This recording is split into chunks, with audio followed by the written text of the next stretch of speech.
അങ്ങേ കൺവീനർ സ്ഥാനത്ത് നിന്ന് മാറ്റുന്നത് പ്രത്യേകമായി കേരളം ശ്രദ്ധിക്കാനൊരു കാരണമുണ്ട്. താങ്കൾ പറഞ്ഞത് ശരിയാണ്. താങ്കളെ മാത്രമല്ല, പാർട്ടിയുടെ നയമാണ് ജില്ലാ സെക്രട്ടറിമാർ തന്നെ കൺവീനർ സ്ഥാനവും വഹിക്കട്ടെ എന്നുള്ളത്. ആ വിശദീകരണമാണ് താങ്കൾ പറഞ്ഞത്. പക്ഷേ എന്തുകൊണ്ടാണ് ശ്രീ ശിവരാമൻ താങ്കളെ മാറ്റിയത് ഒരു വാർത്താ പ്രാധാന്യം നേടിയത്? പലപ്പോഴും താങ്കൾ വളരെ ഉച്ചത്തിൽ തന്നെ പാർട്ടിയോടുള്ള, മുന്നണിയോടുള്ള, സർക്കാരിനോടുള്ള പല കാര്യങ്ങളിലും ഉള്ള വിയോജിപ്പുകൾ പരസ്യമായി പ്രകടിപ്പിക്കുന്ന ഒരാളാണ്. യഥാർത്ഥത്തിൽ കെ ശിവരാമനെ മാറ്റുന്നത് വഴി ഇത്തരത്തിലുള്ള വിമർശനങ്ങളെ അമർച്ച ചെയ്യുന്നൊരു സമീപനത്തിലേക്ക് CPIയും LDFും എത്തുകയാണോ ചെയ്യുന്നത്?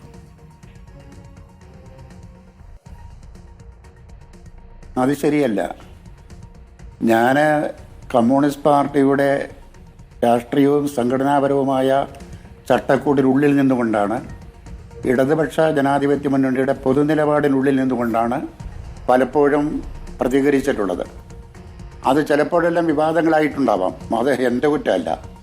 അതാണ് ആദ്യം ഇവിടെ സൂചിപ്പിച്ചതുപോലെ ഭൂമി പ്രശ്നം. ജില്ലയിലെ കയ്യേറ്റത്തെ സംബന്ധിച്ചിടത്തോളം ഇടതുപക്ഷ ജനാധിപത്യ മുന്നണിക്കും ഗവൺമെൻറ്റിനും ഒരേ നിലപാടാണ്. ആ നിലപാടിനനുസൃതമായ കാര്യങ്ങൾ മുമ്പോട്ട് പോകാതെ വരുമ്പോൾ ചിലപ്പോൾ ചില കാര്യങ്ങൾ ചൂണ്ടിക്കാണിക്കേണ്ടി വന്നിട്ടുണ്ട്.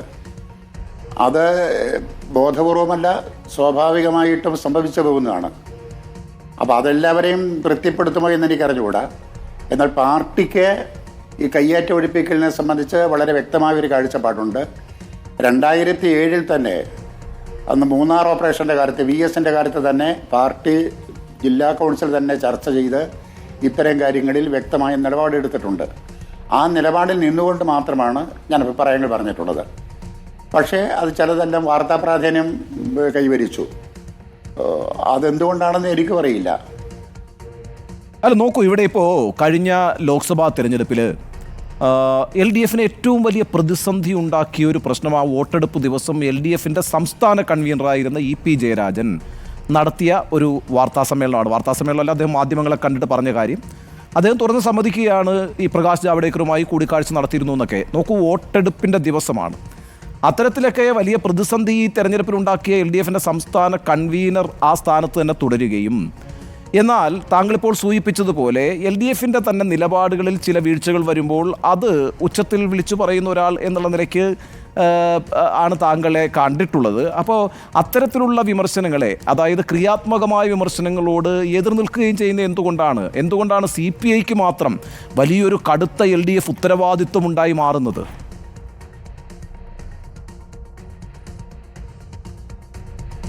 അല്ല, CPI എൻ്റെ അഭിപ്രായങ്ങളെ ഇതുവരെ തള്ളി പറഞ്ഞിട്ടില്ല.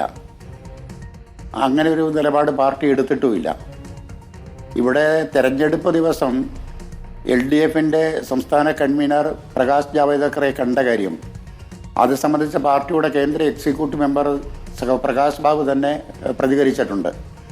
അത് പാർട്ടിയുടെ നിലപാട് അതുതന്നെയാണ്.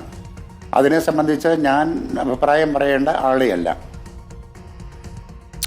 അല്ല, അദ്ദേഹം ആ സ്ഥാനത്ത് തുടരുമ്പോൾ, അതായത് ഞാനതാണ് സൂചിപ്പിച്ചത്, ഒരു സംസ്ഥാനത്തെ LDFിനെ വോട്ടെടുപ്പ് ദിവസം വലിയ പ്രതിസന്ധിയിലാക്കുന്ന ഒരു നിലപാട് സ്വീകരിച്ചയാൾ സംസ്ഥാന കൺവീനറായി തുടരുമ്പോൾ LDFിൻ്റെ നയങ്ങൾ തന്നെ അവിടെ എന്തെങ്കിലും വീഴ്ച വരുമ്പോൾ അത് ചൂണ്ടിക്കാണിക്കുന്ന മറ്റൊരാൾ നീക്കം ചെയ്യപ്പെടുന്നു. അതൊരു സമിതിയുടെ, ഒരു പാർട്ടിയുടെ നയമാണ് എന്നൊക്കെ പറയാമെങ്കിൽ പോലും അത് കൊടുക്കുന്ന സന്ദേശം എന്താണ് ജനങ്ങൾക്ക്? നിങ്ങൾ എന്തെങ്കിലും തരത്തിലുള്ള വിമർശനങ്ങൾ സർക്കാരിനെതിരായിട്ടോ മുന്നണിക്കെതിരായിട്ടോ ആ മുന്നണിയുടെയും സർക്കാരിൻ്റെയും പക്ഷത്ത് നിന്നുകൊണ്ട് പറഞ്ഞാൽ തന്നെ നിങ്ങൾ ആ സ്ഥാനങ്ങളിൽ നിന്ന് നീക്കം ചെയ്യപ്പെടും എന്നൊരു സന്ദേശമല്ലേ പുറത്തേക്ക് വരുന്നത്? അല്ല, നീക്കം ചെയ്യുക എന്ന വാക്ക് തന്നെ ശരിയല്ലെന്നാണ് എൻ്റെ അഭിപ്രായം. കമ്മ്യൂണിസ്റ്റ് പാർട്ടിയുടെ സംസ്ഥാന എക്സിക്യൂട്ടീവ് ജില്ലയിൽ 4 ജില്ലകളിലാണ് ഞങ്ങൾക്ക് കൺവീനർ സ്ഥാനമുള്ളത്. അതിൽ മലപ്പുറത്ത് മാത്രമാണ് പാർട്ടി ജില്ലാ സെക്രട്ടറി കൺവീനറായിട്ടുള്ളത്. അപ്പോൾ മറ്റ് 3 ജില്ലകളിൽ കൂടി കൺവീനർ സ്ഥാനം പാർട്ടി ജില്ലാ സെക്രട്ടറിമാർ തന്നെ ഏറ്റെടുക്കണം എന്ന് പാർട്ടി തീരുമാനിച്ചു. അതൊരു നയപരമായ തീരുമാനമാണ്. അത് ഏതെങ്കിലും തരത്തിൽ എൻ്റെ നിലപാടിനെ തള്ളിക്കളയുന്നതിന് വേണ്ടിയാണ് എന്ന് ഞാൻ കരുതുന്നില്ല. പാർട്ടിയാണല്ലോ ഈ ചുമതല ഏൽപ്പിച്ചത്. 8-10 വർഷമായി ഞാൻ ആ ചുമതല ഇരിക്കുന്നയാളാണ്. അപ്പോൾ ഇപ്പോൾ ജില്ലാ സെക്രട്ടറി തന്നെ ആ ചുമതല ഏറ്റെടുക്കുമ്പോൾ അത് കുറേ കൂടി മുന്നണി സംവിധാനത്തിൽ കുറച്ചുകൂടി നല്ല നിലയിൽ മുമ്പോട്ട് പോകാൻ സഹായിക്കും.